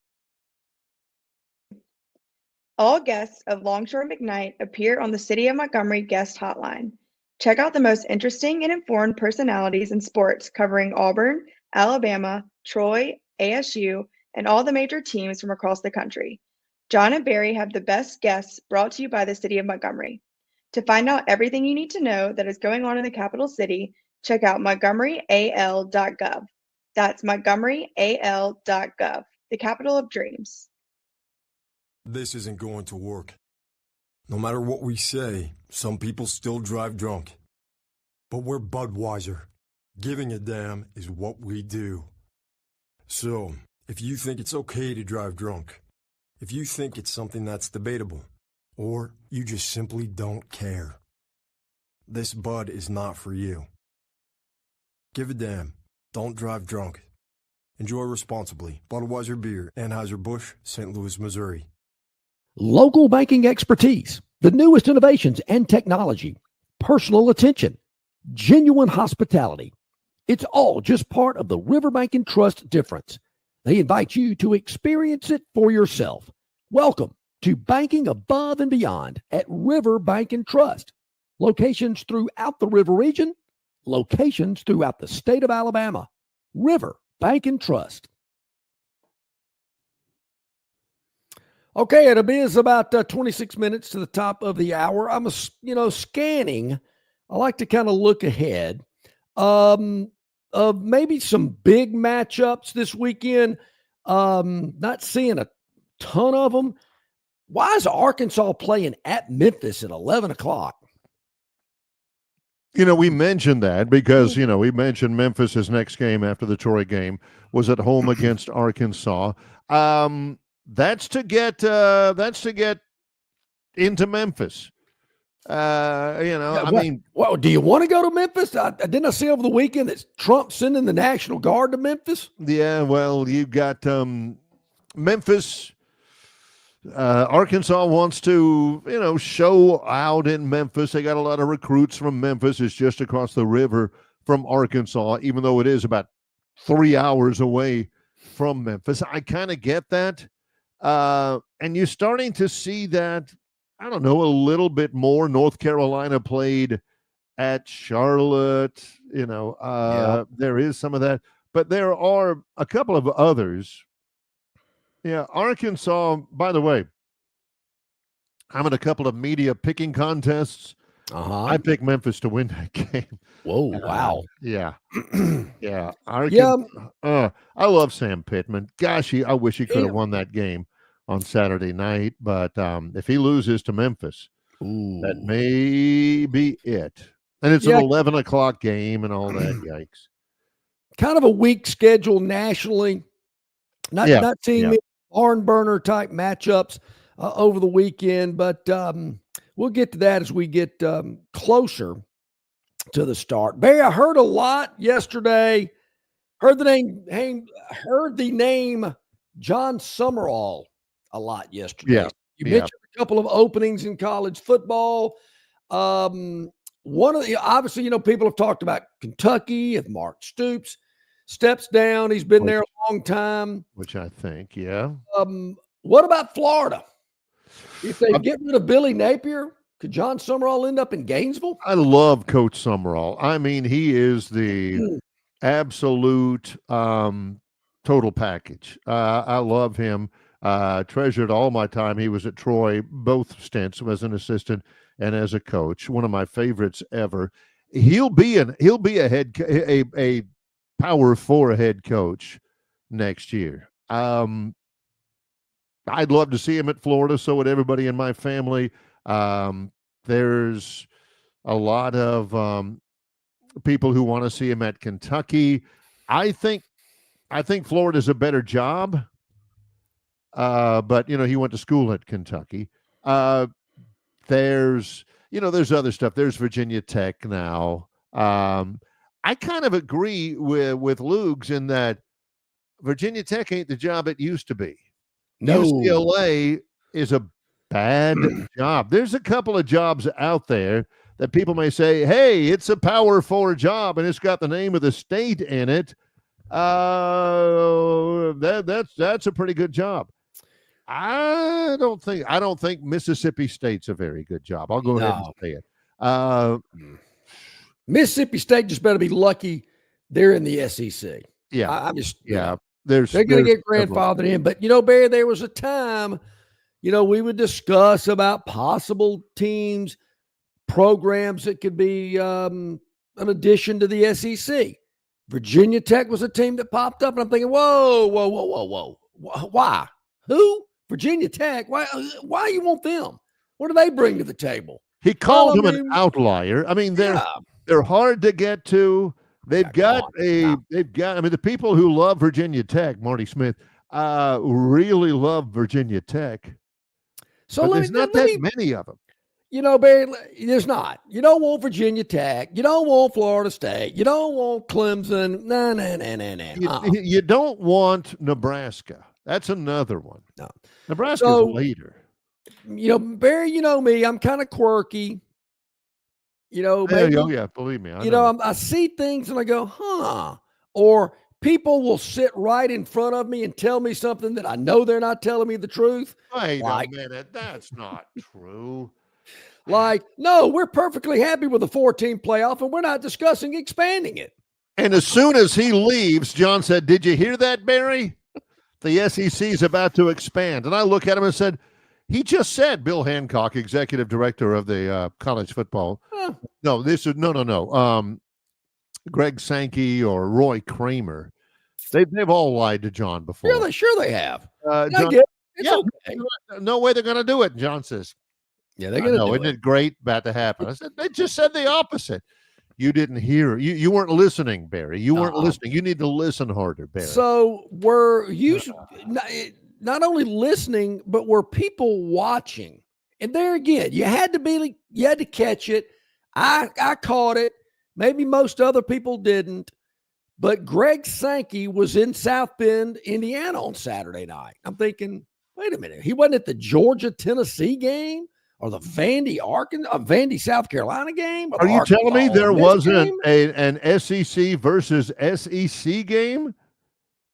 LSU, Florida? I mean, there was some really good matchups come on, man. in the conference. But he elected to be in South Bend, which is great. He's there supporting Texas A&M. Is that all SEC member? Doing, though, John? Is that all he's doing? Am I the only person when I saw him on the sidelines going, I wonder what he's doing there? And, of course, my wife went, well, he's probably there supporting an SEC team. I went, I'm with your wife, yeah. That's what he wants you to believe. See? That's what he wants people to think. I think maybe – does anybody know how soon how early he got to South Bend? Was he there like on a Thursday night for, I don't know, a Friday meeting with a presentation? Look, here are the SEC's dividends, for lack of a better word, that they're paying every year to their SEC members. Here are the SEC ratings on television over the last several years. Yeah. Notre Dame, does this pique your interest at all? I mean, is this something that you would be interested in discussing further? Now, does Notre Dame have enough panache and cachet and say, Greggy, we like what we're hearing here. But love you, buddy. Love you. Couple of stipulations. We're not playing on ESPN2 at 11 o'clock. We're not playing on ESPNU at 9 o'clock.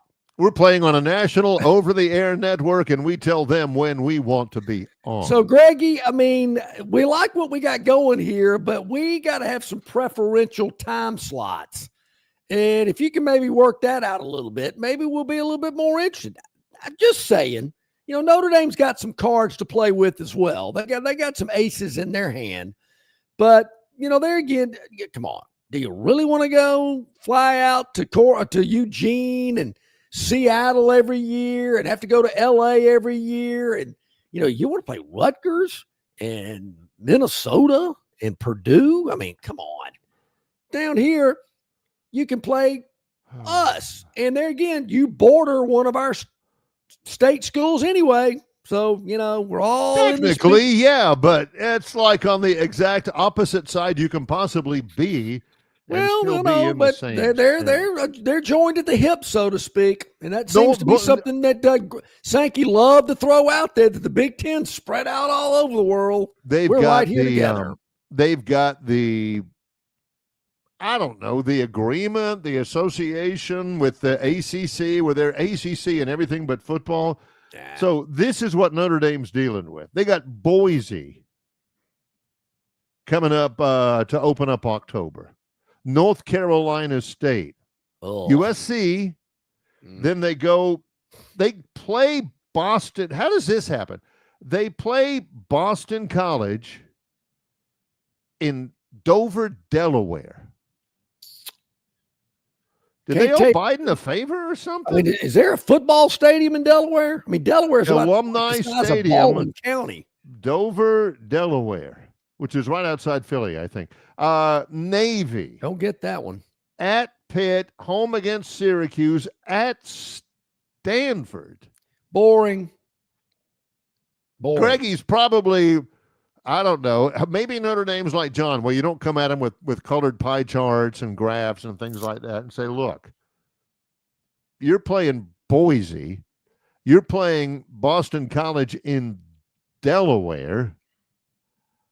Navy, what are you doing? What are you doing? How about See, Barry, what is the likelihood that type of conversation was going on in South Bend, or was it more likely that Greggy was talking to the Notre Dame athletic director and saying, hey, man, what's it got to take for you in Auburn to get a home and away?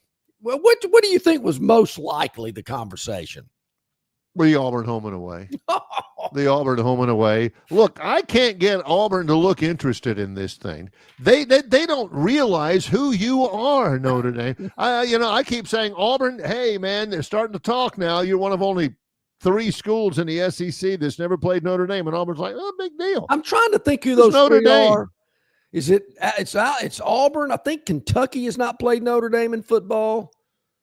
Somebody in Missouri, maybe? Is it Missouri the other one or South? I would imagine they've played. Yeah, I think South Carolina played them in a bowl game, but maybe it's South Carolina hadn't played Notre Dame.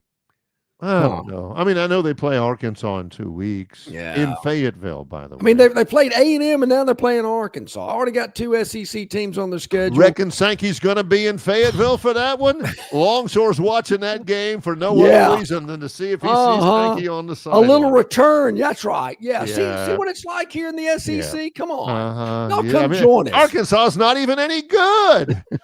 Father? Come on. We'd love to have you down here. Man, I just think how cool that would be if Notre Dame was in the SEC. And there again, I know they like their independent status, but I just, one day it's coming. They're going to have to join a league, and maybe it's the big boy league when we get to that in not between soon enough. Yeah, in between. I think it's going to be sooner than 10 years, but maybe more than 5. Coming up, a little bit more.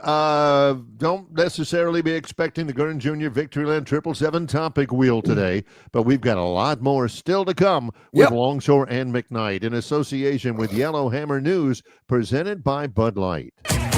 Play to win big at Victoryland Casino, where the hottest, most exciting games are waiting for you. Big bonuses, giant jackpots, and rewards keep our guests coming back for more. Visit our Players Club today and check out this month's exciting free play promotions. You'll have more fun at Victoryland Casino, where you can be a winner too. Victoryland Casino, off I-85 exit 22 in Shorter, Alabama. Must be 21 or older. Stivers Ford of Montgomery has F-150s over 16 grand off plus 2.9%. And your last chance for a tax credit on Lightnings. 17 grand in savings or 0% or $349 a month with 0 down. Stivers Ford, where price sells Fords. Extra, extra. The referral perks just doubled at Dixie. Now through November 30th, get $50 for you and $50 off for your friend when you refer them to Dixie. That's a $100 value. Current Dixie customers get 10% off any repair just for being loyal. Dixie Cares Plan members get an unbeatable 20% off. Plus, you can finance anything over $250. Double the rewards, double the savings. Located just 8 miles north of Alabama's state capital, Capitol Hill features 3 18-hole championship courses. With more than 1,500 acres of golf and nature, the pure magnitude of this facility is amazing and allows each course to be drastically different from the others. Capitol Hill also features an innovative 360-degree driving range 400 yards in diameter. Capitol Hill offers a fully stocked pro shop with the latest equipment and apparel. Great food and beverages in the clubhouse can be enjoyed both before and after your round. Get your group together and hit the trail. Go to rtjgolf.com/Capitol Hill for tee times and more information. About 12 minutes to the top of the hour here on this Monday with Longshore and McKnight, presented by Bud Light. Easy to drink, easy to enjoy. Glad you're with us here today. Barry, on the River Region Straw VIP text hotline, I was informed that Joe Burrow is out for 3 months. 3 months. 3 months? Yikes. Yikes. With a toe. That means what? Jake Browning is going to be the starting quarterback. And who knows? We see this happen in the NFL a lot. Yep. And it's worthy of talking with Robert or Brent at Phoenix Physical Therapy. That will now be 2 quarterbacks of contending teams, that are missing time currently because of toe injuries. Brock Purdy at San Francisco, although Mac Jones looked good, and now Joe Burrow. Can't you do something about that? I know you can go to Red Wing and you can get Steel toe. Yeah, some of them steel toe deals. Get some of those to prevent having somebody step on your toe or whatever. Or if you do have, I mean, it's probably not a hangnail. It's probably that turf toe deal. But I just don't ever think Pat Trammell missed a moment with turf toe.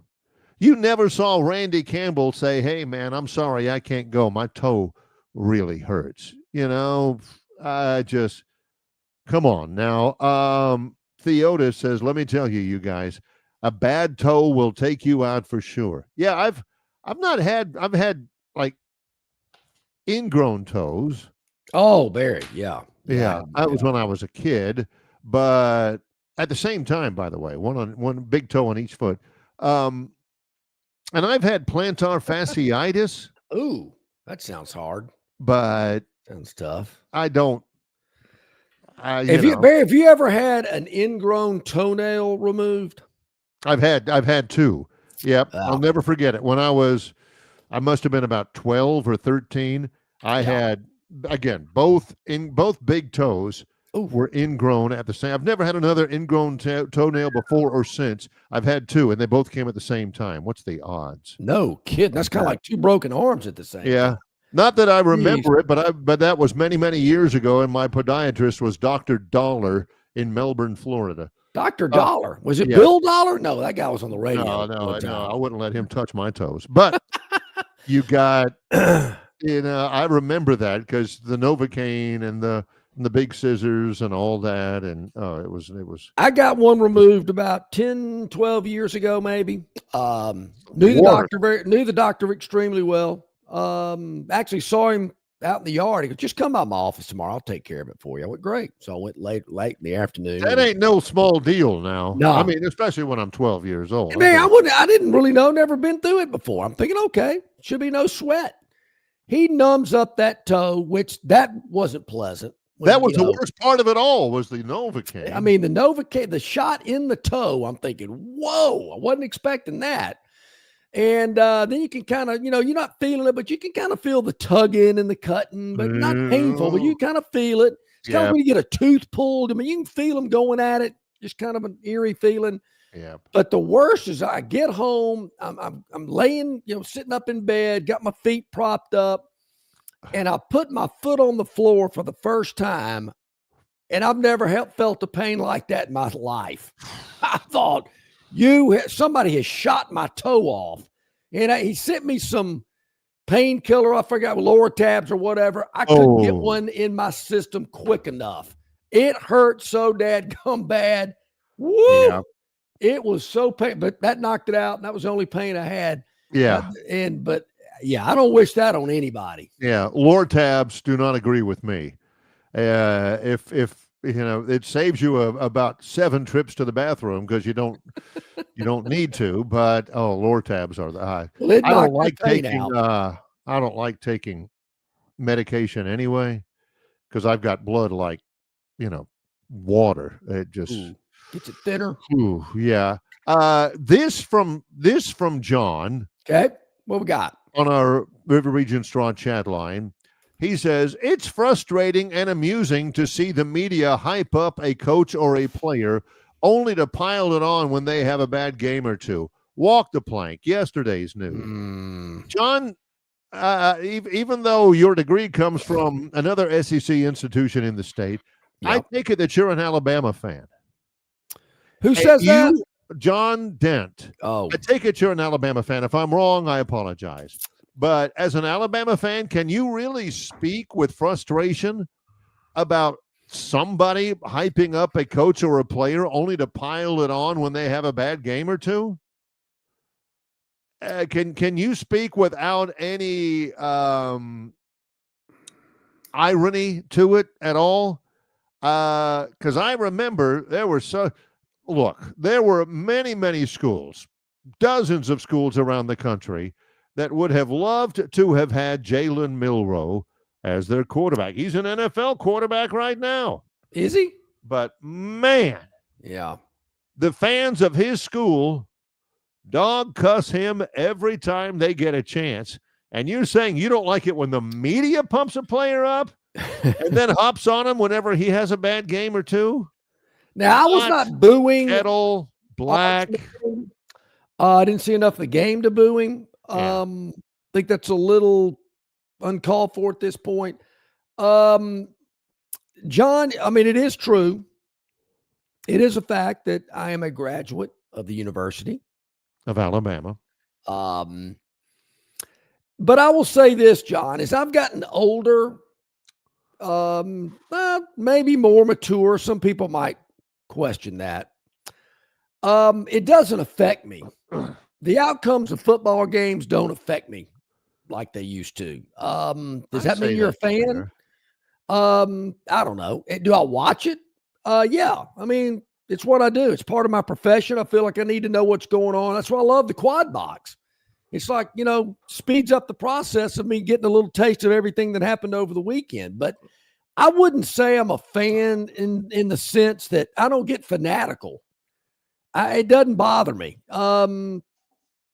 If they win, great. If they lose, okay, let's talk it out.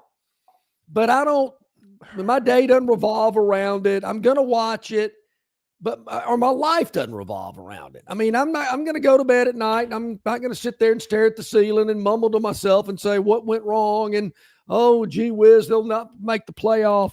So fan is short for fanatic. I don't consider myself a fanatic. I enjoy the sport of college football. I like the NFL, like the NBA playoffs, like the PGA Tour. But is fan the proper word? I'm not sure. You know people like that. People our age, older people who have watched football for decades and decades and decades. I know them. I could name some names, different schools, 6 or 7 different schools. I can think right now, I know somebody that if they lose, man, don't be joking with them. Yeah. Leave them alone for a little while. Grown person, grandparents, leave them alone for a little while. Alabama lost to Florida State. Going on social media and saying, we haven't been any good for 6 years and and all this kind of stuff. And it's the first game of the year. And I mean, inconsolable. Church the next day when you're supposed to be, being thankful for all of your blessings and your mind is focused on a higher plane and you don't want to talk to that guy over on that other section. See him, honey? Yeah. That guy in that third pew right there? Yeah. If he starts coming over here, you head him off because I'm getting out of here. I ain't talking to him today at church. Grown people like that. Yeah, I mean, so that's just that. And there was a point in my life when I was younger, high school student, college student, right out of college, probably. But when I turned 30, which was, 30, almost 32 years ago, I just think maybe it just didn't, I could just slowly see it kind of dissipating from being a fanatic to just, I got to watch it. So call it what you will. Maybe I'm a fan of college football. But I wouldn't say I'm a fanatic. I mean, I'm interested in what Alabama does. I'll say that. Very interested to see how they play, if they win, if they lose. But I'm also interested in what Auburn does. Yeah. How they play, if they win, if they lose. Other teams in the top 25 in the SEC. I'm interested. Maybe I've just got more interest in Alabama. Maybe that's the way to put it. I mean, my children go down. I got 2 that graduated from there. I got 1 currently there, and I got 2 heading up there next year. So financially, I've got a lot of interest in Alabama. Yeah. Put it that way. What about Huntington? Oh, send him the fine institution. Mike Kerr, a great guy. I know people, Auburn people, kids go to Huntington. I mean, they are there every Saturday, 1:00. And you know what? They get every bit out of the Huntington experience against Maryville or Pikeville or somebody like that. Guaranteed as you guys do from the Auburn experience or the Alabama experience. It's an amusing diversion. And you're talking to two guys here, or you're listening to two guys here that sports are our business. Yeah. It is different. It is different, sure. Bear. I'm glad you mentioned Huntington because we talk about Mike Turk so much and what he's done with that football program. Just been phenomenal. Been there many years since the early 2000s. It's hard to believe Mike's been there that long. I was talking with Anthony Lee, who's the president of Huntington, and he has done a phenomenal job himself. Yes. He has just really done great things growing. there. And just he was telling me about how many of the students at Huntington participate in extracurricular activities, sports, from football to cheerleading to lacrosse to band. I mean, there's so many of their students that participate and make that school as unique as it is. And they've done some really good things over there. So Mike and Anthony and that whole crew, they're doing really good work. Big Hawks fans over here on this program. Big Tom Luganbill fans. Oh, you better believe it. As well. Tom joined us today from ESPN. Tomorrow, we'll delve into it a little bit more. Brian Matthews, auburnsports.com. Travis Ryer on YouTube will join us on the show tomorrow. Looking forward to that. Yep. We are too. Going to be a lot of fun. Thanks to everybody for watching us. The viewers, the listeners, make sure you hit the like button, hit the subscribe button. If you missed any of our live program, you're in luck because it's available all day long at YouTube, on Facebook, Instagram, Spotify, Apple iTunes, and yellowhammernews.com. So check us out on your time. Longshore and McKnight, in association with Yellowhammer News, presented by Bud Light.